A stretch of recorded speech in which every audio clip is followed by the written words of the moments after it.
I'm not sure if there's another time of year in Rocky Mountain National Park that is more beautiful than June. Yeah, the autumn is spectacular, but so is June. Fresh green grass, wildflowers, vibrant green aspen trees, fast-running streams, roaring waterfalls, snow-covered peaks, baby elk, and just a deep sense of joy permeating the park. If you're planning a trip in June, I tell you, you're in for a treat. During the month of June, you can expect warm days and cool nights. Some years, the first half of the month can be rainy, adding to the lush green colors. But as we get later into June, the typical summer cycle begins. This summer weather cycle usually begins in mid-June and continues through early August. The cycle goes something like this. Mornings are typically warm and clear. And as the day continues to heat up, that warm air rises and meets with the cold air in the mountains. This creates violent thunderstorms in the afternoons. These storms typically let loose between noon and 4 or 5 in the afternoon. They tend to come with lots of lightning and thunder, as well as rain and sometimes intense hail. Then, after the storm has released its fury, the skies clear again in the evening. Now, in terms of temperature, while it can be quite warm in the lower parts of the park, with temperatures reaching up into the 80s by mid-June, higher up in the mountains, it is usually much colder, and there is usually still quite a bit of snow up there, especially during the first half of June. On June 1st, there is usually still a foot of snow on the ground at Bear Lake, but by the middle of June, nearly all of that snow will have melted. However, at higher elevations, and especially in areas that are heavily shaded and up high, you're going to find snow lasting well into July. Because it is almost always quite a bit colder up in the mountains, be sure to bring warm winter clothing with you, including winter hats and gloves, as you're going to want it when you're up in the tundra, particularly if it's windy up there. Now, in terms of visitation, the first half of June is often relatively quiet. There will be plenty of visitors, but nothing like the summer crowds. Then, around the middle of the month, usually on Father's Day weekend, summer visitation enters full force. Families with children, retirees with motorhomes, summer residents, and even locals from all across Colorado's Front Range all begin to pour into Rocky Mountain National Park. If you visit during the second half of June, you'll see what all the excitement is about. It's a spectacular time of year to be here. So during the second half of the month, be sure to give yourself a little more time than you think you might need, as you're likely to experience significant crowds at the entrance stations, parking areas, trailheads, and popular destinations. Planning for delays will make everything a lot less stressful. During the month of June, not only will you need a park pass, which can be purchased at the entrance station, but you also need to have a timed entry permit to enter the park during peak hours.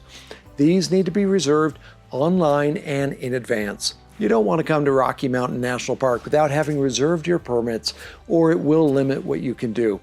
To learn about Rocky's timed entry permit system, click on the link above to watch a video that I recently created about it, or visit the link that I put in the show notes below with all the details of the permit system.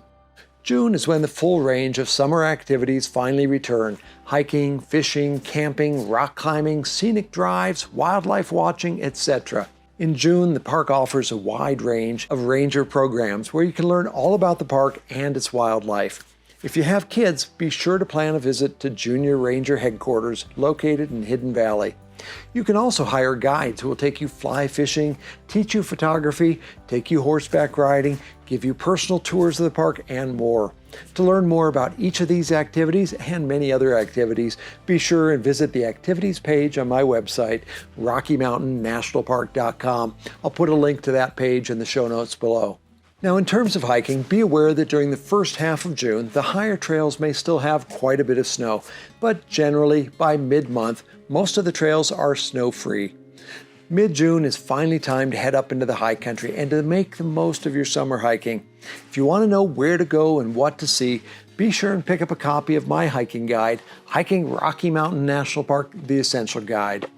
Now, one other note to keep in mind regarding summer hiking is that these intense afternoon thunderstorms can be dangerous, as they often come with a great deal of lightning and hail.